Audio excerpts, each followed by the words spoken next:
Dans l'obscurité du 5 septembre, une onde de choc a traversé la nuit, ébranlant les fondations d'un conflit déjà tendu. Des frappes massives, suivies d'un déluge de drones, ont transformé le ciel nocturne de l'Europe de l'Est en un spectacle glaçant. L'onde de choc est-elle réelle? Question à vous. Où vous trouvez-vous en ce moment? Écrivez votre ville et votre pays dans les commentaires. La nuit du 5 septembre a été marquée par des attaques croisées d'une intensité alarmante. Des missiles russes ont ciblé des installations militaires cruciales dans le pays voisin, notamment à Dnipropetrovsk. Cette ville a été le théâtre d'un événement particulièrement troublant. Un incendie dévastateur dans une usine que les rumeurs décrivent comme une plaque tournante de logistique grise pour des composants de drones, bien loin de sa désignation officielle de réserve alimentaire. Les autorités locales ont même émis des avertissements de risques chimiques diffusés par des voitures équipées de haut-parleurs, jetant une ombre d'apocalypse sur la zone. Qui plus est, près de 100 drones ont été lancés sur le territoire russe, frappant des régions frontalières comme Briansk, Rostov et la Crimée. Tous, selon les rapports, auraient été interceptés par une défense aérienne jugée efficace. Le balai aérien ne s'est pas arrêté là. Des informations troublantes ont émergé concernant la présence de MiG-29, d'origine azérie, opérant dans la zone de conflit, soulevant des questions sur des transferts secrets d'armement. Parallèlement, des mercenaires étrangers afflueraient à Kramatorsk, dotés de leur propre logistique et commandement, signalant une escalade dans l'implication de parties externes. Pourquoi cette soudaine intensification? Que cachent ces mouvements discrets? Question à vous, me prenez-vous part à un dialogue dans les commentaires? De quelle ville et de quel pays regardez-vous nous maintenant? Ces événements ne sont pas de simples faits divers. Ils sont les symptômes d'une guerre qui s'intensifie, d'une escalade où chaque coup entraîne une riposte, et où les lignes de démarcation deviennent de plus en plus floues. L'incendie de l'usine de Dnipropetrovsk et les avertissements chimiques, même si la menace a été jugée non avérée par la suite, ont semé la panique parmi la population civile. Imaginez la scène, des voitures parcourant les rues, diffusant des messages d'alerte, rappelant des scénarios de films catastrophes. Cette peur constante, cette incertitude, pèse lourdement sur la vie quotidienne des habitants.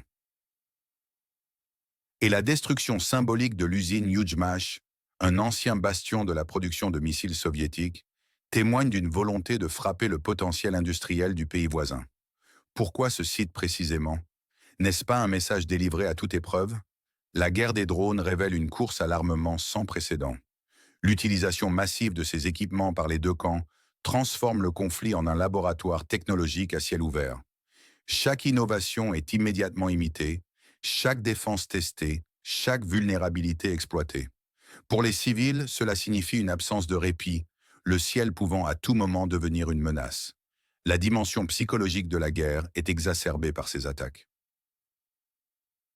Les réseaux sociaux deviennent un champ de bataille parallèle, où la désinformation et la propagande s'entremêlent avec les faits bruts, rendant difficile pour les populations de discerner la vérité. Cette guerre de l'information vise à démoraliser l'adversaire et à galvaniser le soutien national.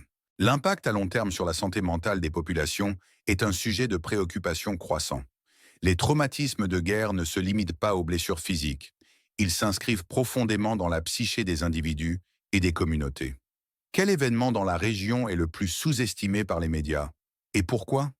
Laissez un commentaire. La version officielle du pays voisin est claire. Ces frappes visent des installations militaires pour affaiblir la capacité de production de défense et empêcher le développement de missiles à longue portée, comme ceux de 1000 ou même 5000 km, dont se vante récemment le pays frontalier.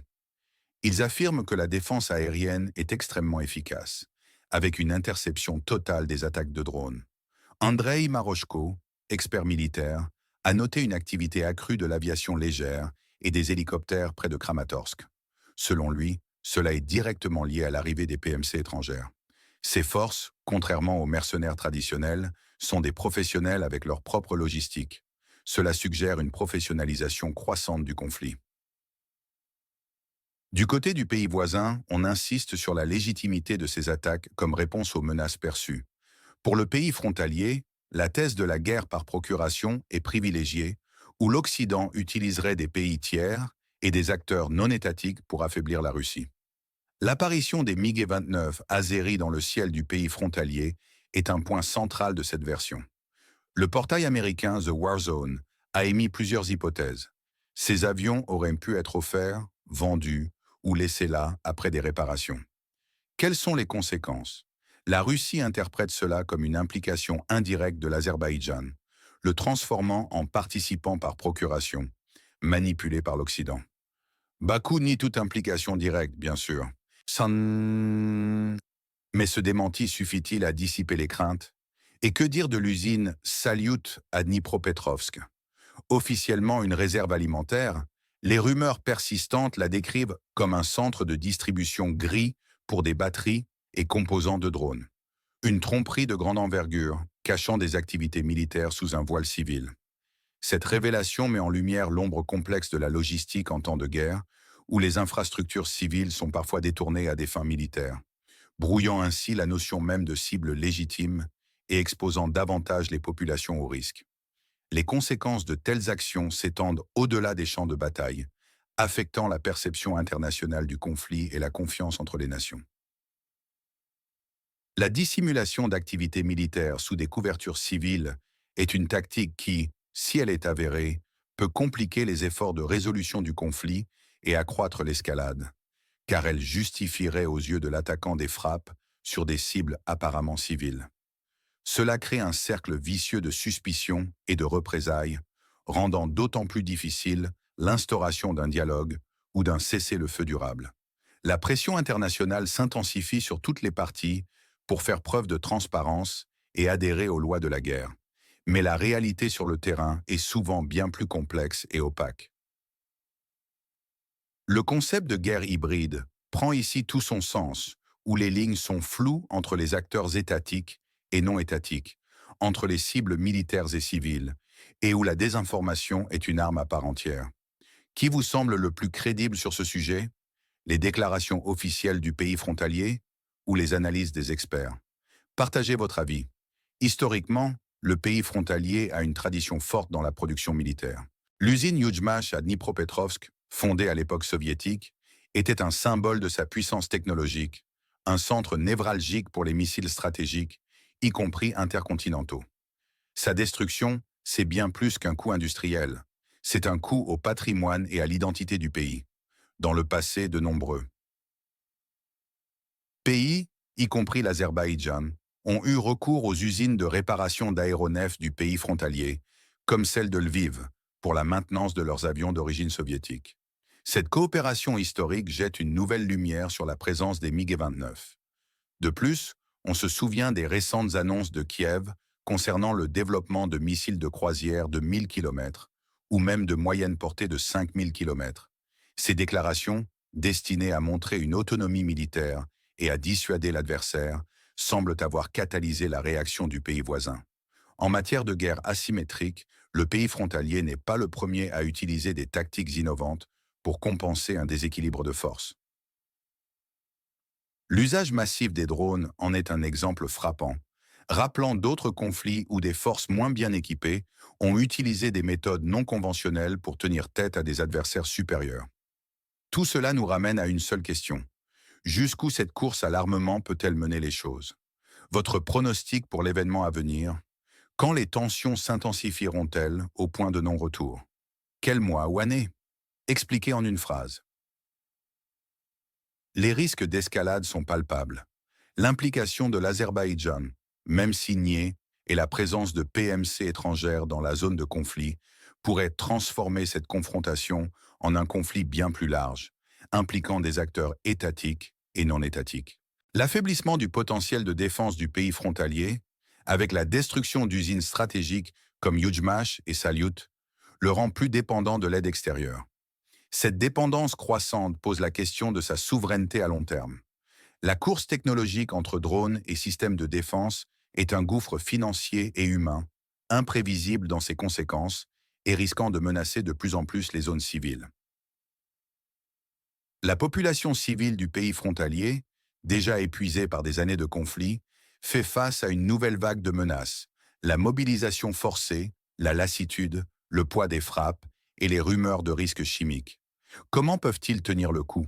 Enfin, la fracture de l'unité occidentale, avec des divergences d'approche entre l'Italie, la France et l'Allemagne, affaiblit le soutien aux pays frontaliers. Cela offre une opportunité pour la narration du pays voisin de présenter l'Occident comme divisé et hésitant. Un scénario probable est celui de l'épuisement mutuel, où le conflit se prolongerait, avec des frappes continues et des contre-attaques, sans victoire décisive pour aucun camp. Un scénario cauchemar, c'est l'escalade internationale. Si l'implication directe de nations tierces est prouvée, le pays voisin pourrait réagir agressivement, entraînant des représailles. La ligne entre guerre par procuration et conflit direct serait alors franchie.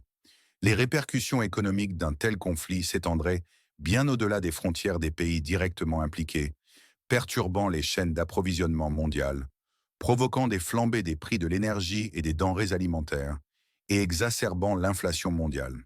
Les marchés financiers réagiraient avec volatilité et la confiance des investisseurs chuterait, menaçant la stabilité économique globale. Sur le plan humanitaire, un conflit élargi entraînerait un exode massif de réfugiés, mettant une pression insupportable sur les pays voisins et les organisations humanitaires internationales.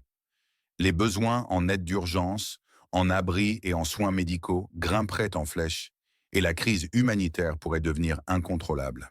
Les aspects géopolitiques sont également cruciaux. L'élargissement du conflit pourrait redessiner les alliances régionales et mondiales, renforçant certains blocs et affaiblissant d'autres. La course aux armements s'intensifierait avec de nouvelles dépenses militaires et des transferts d'armes à grande échelle, augmentant le risque de prolifération et de déstabilisation dans d'autres régions du globe. La diplomatie aurait du mal à suivre le rythme de l'escalade et les mécanismes de résolution des conflits internationaux pourraient se retrouver dépassés, incapables de contenir la spirale de violence. L'échec des efforts diplomatiques pourrait donner lieu à une période prolongée d'incertitude et de tension, avec des conséquences imprévisibles pour la paix et la sécurité mondiale. La gestion des cyberattaques deviendrait un enjeu majeur, car les infrastructures critiques de plus en plus interconnectées sont vulnérables. Une guerre cybernétique à grande échelle pourrait paralyser les réseaux électriques, les systèmes de communication, les transports et les services financiers, ayant des répercussions désastreuses sur la vie quotidienne des citoyens et la capacité des gouvernements à fonctionner. Enfin, l'impact environnemental d'une guerre prolongée et élargie serait catastrophique. La destruction d'infrastructures industrielles, les explosions et les incendies massifs dégageraient des pollutions toxiques dans l'atmosphère, le sol et les eaux. Les écosystèmes seraient dévastés, la biodiversité menacée, et les effets sur le climat pourraient être irréversibles. La reconstruction après un tel conflit prendrait des décennies, voire des siècles, et exigerait des ressources colossales, détournant l'attention et les investissements des défis globaux pressants, comme le changement climatique et la pauvreté. La perspective d'un hiver nucléaire, même si elle semble lointaine, hante les esprits, rappelant la fragilité de la paix et la nécessité de la désescalade. Les leçons du passé, notamment les conséquences dévastatrices des guerres mondiales, devraient servir de mise en garde contre toute nouvelle aventure militaire imprudente. Pour le pays voisin, ce qui s'est passé montre l'efficacité de ses frappes ciblées et de sa défense aérienne, affaiblissant l'industrie du pays frontalier. Cela expose la participation secrète de l'Occident.